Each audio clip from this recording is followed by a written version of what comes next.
We are here in post-debate Milwaukee to take you inside the latest topsy-turvy political dramas, the big winners and the surprising losers. Tonight on this Washington Week election special. Hillary Clinton, recovering from a big New Hampshire defeat, strikes back. I am not a single-issue candidate, and I do not believe we live in a single-issue country. And Bernie Sanders, poised to slay the giant, shows he won't back down. Secretary Clinton, you're not in the White House yet. And as the Democrats spar, the Republican field narrows as the remaining candidates launch ahead. The last thing we need is another Bush. That I can tell you. That I can tell you. I did not do well on Saturday night, so listen to this. That will never happen again. The only way to beat Donald Trump is to highlight the simple truth of his record. The light overcame the darkness of negative campaigning. On to Nevada, on to South Carolina, a fight for survival. We'll get in-depth analysis from the reporters covering the 2016 race next. From Milwaukee, Wisconsin, this is a special election 2016 edition of Washington Week with Gwen Ifill. Once again, from the Helen Bader Concert Hall on the campus of the University of Wisconsin-Milwaukee, moderator Gwen Ifill. Hello, Milwaukee. We're here on the very stage where Hillary Clinton and Bernie Sanders faced off just last night. I was sitting only a few feet away, and I felt the heat. The kind of criticism that we've heard from Senator Sanders about our president, I expect from Republicans. I do not expect from someone running for the Democratic nomination to succeed President Obama. Madam Secretary, that is a low blow. But you know what? Last I heard, we lived in a democratic society. Last I heard, a United States senator had the right to disagree with the president, including a president who has done such an extraordinary job. So I have voiced criticisms. You're right, maybe you haven't. Well, the candidates sparred over domestic policy, foreign policy, and each other. So much was at stake this time, Dan. Well, there was a lot at stake, particularly because we came out of a New Hampshire race in which Senator Sanders didn't just beat Hillary Clinton, he trounced Hillary Clinton. I mean, everybody knew he had an advantage in that state, and the Clinton campaign had talked about the fact that New Hampshire's voters are neighborly toward neighboring state senators or governors. But this margin was one of the biggest we've seen in the history of the primaries in New Hampshire. And so it was a real blow to her. It gave him a sense of momentum, and you could see what she was trying to do on the debate stage last night, which was to sort of push back, slow him down, undermine him, raise doubts about him. Amy, who came to play? Well, clearly they both did it. In fact, I was most taken by Bernie Sanders' come to play-ness. Is that a term? You just made it up. It's good. I just made it up. But his aggressiveness to me was something new, which was he knew that she was going to come and try to put him on his heels, again, go after the fact that he doesn't have specifics, that it's a lot about pie in the sky and not a lot about policy. And yet he was able to get his own jabs in there, too. He clearly wasn't going to let her put him on the defensive the entire time of this debate. And for the first time, I felt like this is a candidate who now actually wants to win this nomination. For so many of these early debates, it felt as if he wanted to get his message across, and that would be a success to him. Michael, did it feel to you like if Bernie Sanders actually prepped for this debate as opposed to previous debates? Like he spent some time trying to look up his Middle East history, for instance. He did, but I think more than her, he reverted to a stump speech, especially early on. You would ask a question, he would just go straight into the stump speech. I think on the substance, it's a hazard of the business. It is a hazard. On the substance, it was a competition over who can claim the mantle of continuing Obama's legacy. Stylistically, I think it was really interesting in their different temperaments. They were both almost equally attacking each other, but the way they were doing it was very different. Hillary Clinton was very level, very even, was sort of dropping facts that she'd memorized on him.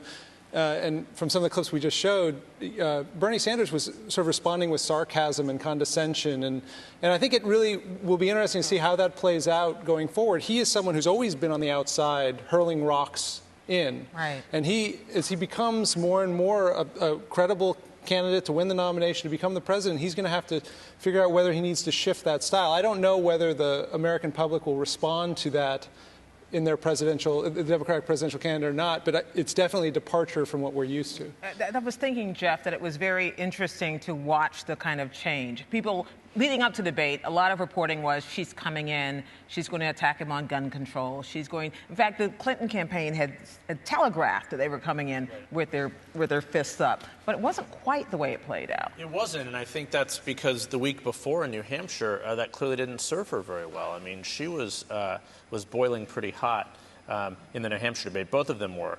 And what they're concerned about now is, or one of the many things that they're concerned about, her likability, her trust, her other things. So I think that she came in with a smarter approach this time. But I think she was able to conduct as much business here on this stage. I mean, if you think about all the information she was able to impart, I think it was actually more successful. But I was struck by how intently focused she was on President Obama. I mean, it's like, hello, South Carolina, please listen.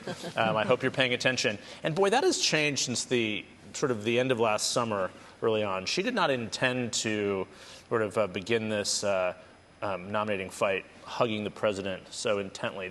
Some Democrats believe that could be an issue in the general election, but she has to get there first. And that is now an open question. But isn't part of the idea of embracing the president that there's still an Obama coalition out there to be had?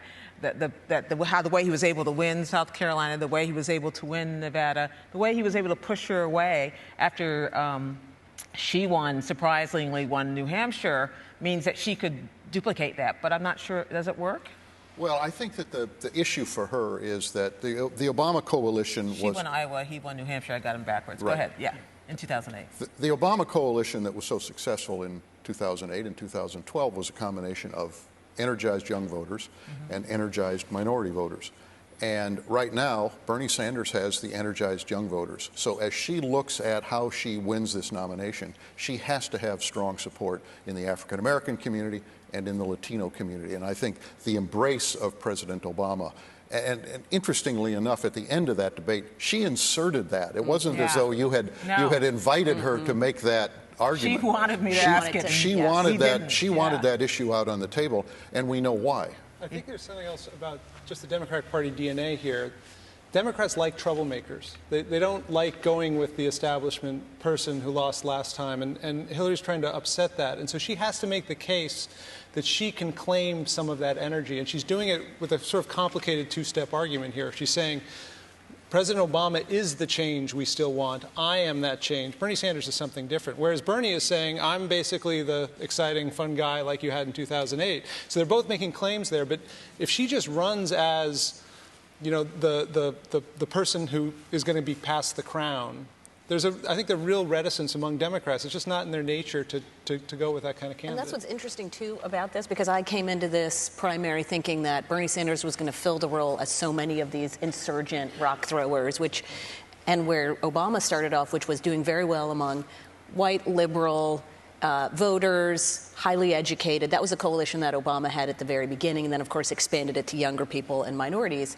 But where Bernie Sanders is actually picking up the most support is among sort of downscale blue-collar voters that were with Hillary Clinton in 2008. So he's not just the idealistic, liberal savior. He's now cutting into the more traditional Democratic coalition. The one thing she does have going for her, though, is still, as these guys pointed out, minority voters as well as traditional Democrats, the people that identify themselves as Democrats, the people that can show up in closed primaries. Independents can't vote in a lot of these states. She had a little cleanup that she had to do with women voters after the New Hampshire results, which surprisingly showed that more women voted for Bernie than voted for her. She clearly had some to make up. That's why I asked Senator Sanders the question about whether he was prepared to thwart history, because I wondered whether he would then say, well, I don't know what he would say. I was curious, and he didn't exactly get to that. He didn't. He said he would be a historic figure as well, but he didn't say why or how. He didn't say he would be the first Jewish president,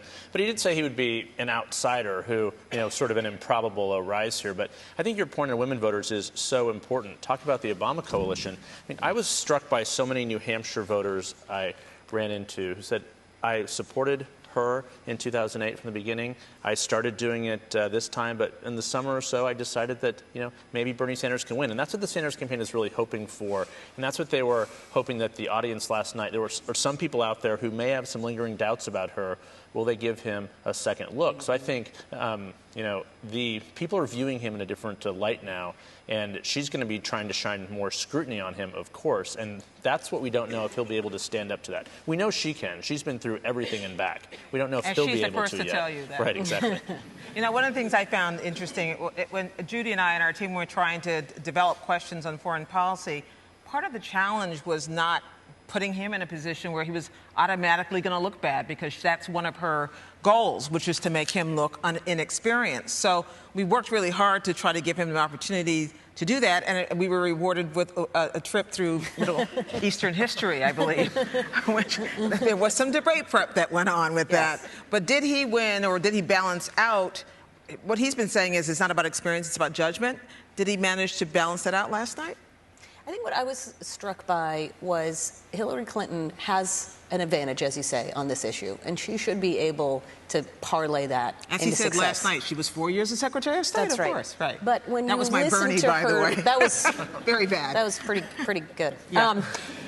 When you listen to her go through the answer to your question, what I find is it misses sort of a central message, or there's really no there, that she gets really caught up in sort of the weeds of it, that she can talk to you about names and policies, and we know she is smarter than anybody else on this. But she can't ever deliver what is it about me and my foreign policy? What is the central core of it? And that's what I think helps Bernie Sanders a little bit, in that it's not as direct. But that's the basic thing we're seeing play out. Right. He has a very simple, straightforward message, and it resonates. It resonates with a lot of people, even if they are supporting her. What she has to do is chip away at that, and we saw it last night. She will chip away at experience. If you look at the exit polls from the first two states, anybody who thinks experience or electability are the real important issues is going overwhelmingly for her, and anybody who thinks trustworthiness, honesty, and in a sense compassion for the little guy is going overwhelmingly for him. And that's the fight that's going to play out in the future. Well, let's talk about the future. We have Nevada coming up. We have South Carolina coming up. You guys are probably all in different times on your way to both of those locations. What is it that we saw last night which presages what to expect on the ground, Jeff? I think in Nevada, first and foremost, this electorate is considerably more diverse. Some 20% of the electorate in Nevada, the Democratic electorate, is going to be Hispanic. Some 55% in 2008 of the South Carolina electorate was African American. So it's a different electorate. But the Sanders campaign believes that they have a decent shot at the Nevada, at least. And they have flown in a ton of people. The thing fueling all of this, and the reason that Sanders should be taken seriously, is the money he's raised. Right. It has blown all expectations from Brooklyn at the Clinton headquarters. Even the Sanders people are stunned by it. He said he was, and he means it. So they are raising so much money, and that means that they can put a lot of boots on the ground. They have 150 organizers, I'm told, in Nevada, which is a lot of people, more than Obama had in 2008. So they think they can maybe win in Nevada. South Carolina, I think, is still a little bit more difficult, but we don't really know the sense of things there. There is no recent polling. The only polling is pre-Iowa, so things might change there. But after that, it's off to the races. Yeah. March is an incredibly intense first 3 weeks or so. And it's notable, too, that the Clinton campaign has been downplaying Nevada a lot and saying, well, maybe it's not as diverse as some people expect it to be. It might be a little less so. And so you can see them really shifting to the focus to South Carolina. But they are not playing down South Carolina. They are playing up every single endorsement, both sides, of any African-American who happens to wander through the screen. And on stage last night when you were asking about criminal justice reform, they kept saying, I agree completely with everything you say, I just mean it more. Exactly. And it wasn't clear that I was actually talking about race at that point. I was just talking, they would pivot to it. They were embracing each other. I think, one of the things we're going to find out in the next few weeks is you had the whole Madeleine Albright thing in New Hampshire, in which she said, if you're a woman, you have to vote for the woman. Clearly was rejected, because I think there's just a sense, especially among younger women, younger feminists, that kind of old school identity politics should not decide how they go. Hillary backed off of that yesterday. And that economic issues, especially in New Hampshire, especially with the young, are more important. So that, Bernie's offering them free college and higher minimum wage, and they're going with that. I think the interesting thing will be to see in Nevada and South Carolina whether the African-American Hispanic community does something similar. Historical patterns would say there's a long tie to the Clinton family, there's allegiance there, there's support, but it may be that just the way people think about these things has been changing over the last 8 years. Well, one of the interesting things we saw develop in the wake of actual voters voting as opposed to just polls, we're so excited to have voters voting. One of the interesting things is we've seen the Republican Party move farther and farther to the right, Democrat Party become far more liberal than even we thought them to be. And the victors of that so far on the Republican side are Donald Trump and Ted Cruz. Let's listen to what they had to say this week. We're going to take care of the economy. We're going to take care of jobs. We're going to take care of all of the things that I said. Our border, everything, health care. It's going to be so great. The great thing about Iowa and New Hampshire is it's narrowed the field and it's given South Carolina a clear choice. Now, here's the interesting thing. We have seen Trump on one side and Sanders on one side appeal to a lot of the same voters in some ways. Well, they're appealing to the same concerns and the same frustration. I'm not sure there is that much overlap. You can find voters who will say, well, if I like what Bernie Sanders has to say, but I'm really for Trump. But there are a lot of Trump voters who also say Bernie Sanders is a socialist and I would never vote for him. Right. But that sense of grievance is what they've both tapped into and so effectively. And again, if you think of Donald Trump's message, it couldn't be more straightforward. He says it over and over again. He said it on the night of the election in New Hampshire. He comes out and he says, we are going to make America great again. End of message. And that is something that people have grabbed onto and has put him in a very strong position in that Republican race. In fact, the thing that is almost more surprising to me than the rise and durability of Donald Trump has been the vacuum on the anti-Trump side. Right. When you think about it, he's doing very well. He obviously won in New Hampshire. He's ahead in South Carolina. The expectation is he's going to win in South Carolina. But he's winning, with 30%. Maybe he gets 25%. 32%. So there's still a big chunk of Republican primary voters who are voting for somebody else. But they can't figure out who that somebody else they really want it to be. And so this vote continues to get split up. And that is the concern of Republicans who are not Trump supporters, is that by the time they figure it out, it's going to be too late. Let's talk about the somebody else's. Michael, who would you say is the somebody else to watch as we go forward? Well, right now you have in South Carolina and a number of the other states, at least the polls we have, and I don't expect they'll change much after New Hampshire, something like 50-60% of the vote divided between Trump and Cruz. And so you have one lane there of the sort of anti-establishment, angry at Washington, sort of burn it down, change it all vote, which is enormous in the Republican Party right now. How that sorts out, who wins, 1 and 2 in South Carolina, I think is a question. But then you have the other 40% now divided between all these other people who are running much more traditional races and much more traditional lanes, and all saying, and you had Marco Rubio saying this week, not only am I not getting out, but maybe we should have a contested convention. Like maybe it would be okay if we take this all the way to the convention. Those of us who've been covering politics for a while, contested convention. All the time. What Amy said is right, that lane, there's still something like 30 or 40% of Republicans who say they don't want Donald Trump as president, right? But they can't do anything if they're dividing their vote between 3 people at 12%. I think that it's pretty considerable, or pretty remarkable if you think how the field has already shrunk just in a couple weeks. So I think we know what's coming. We don't know who exactly is going to fall by the wayside after South Carolina, but I suspect someone will. But the calendar on the Republican side, always important to keep in mind that it's different than the Democratic side because it becomes winner-take-all on March 15th. And John Kasich, if he happens to hang on and does strong, he has a pocket of Midwestern states that could be very good for him. Ohio, Illinois, Indiana. So I think that he is someone who is fresher to the national scene. Jeb Bush has, maybe one more trick up his sleeve, he hopes, but they've tried everything. John Kasich is still a newer product, I think. So I have my eye on him to see if he will emerge as the other person. I don't know that he will, but he's, I think, may have more of a shot. He certainly had a great week in New Hampshire. I think the challenge for him is to get to the state of Michigan on March 8th. We've got, in between that, South Carolina and Nevada, a slew of states on March 1st. He's planted his flag in Michigan as the next place where he feels he must win.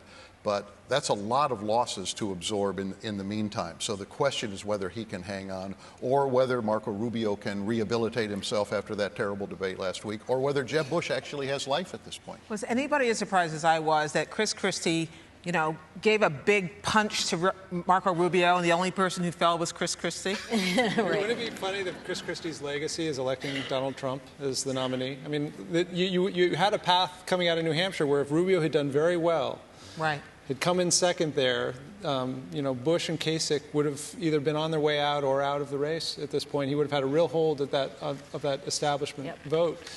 And now we don't even know where he stands. And that's the person that I'm watching, actually, is Ted Cruz, because this is the same that when we get to the narrowing. If he loses in South Carolina, again, a state that is pitch perfect for him, heavily evangelical, this was a state that looks similar to Iowa where he won, and he comes in second to Trump. What does that say about his durability going forward? Because he has said from the very beginning, where I do well is in the early part of the calendar.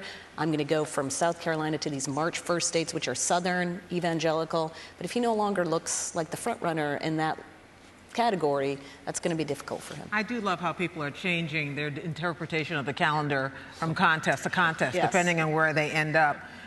Finally, do we think this is if this is a heart versus head election so far, which is winning? Well, I think the heart is winning so far. Yep. I mean, at least in the early states, but important to remember that only Iowa and New Hampshire voted. But I think that, on Bernie Sanders and, certainly the heart is winning. You find people who, they like Hillary Clinton just fine. Some Democrats. Yeah. I mean, she actually has pretty high favorables, very high favorables among Democrats. That's something I think to keep in mind. But they like the idea of him, and I think the heart at this point seems bigger. And final thought. Yes. I think that both Hillary Clinton and the non-Trump Republicans are hoping that as we get into this process, that head becomes much more important as you start to envision these people standing up as president of the United States. And that is what traditionally happens, that electability becomes more important than ideology. Except, of course, nothing traditional has happened this year, and that keeps us all fully employed. Thank you all very much.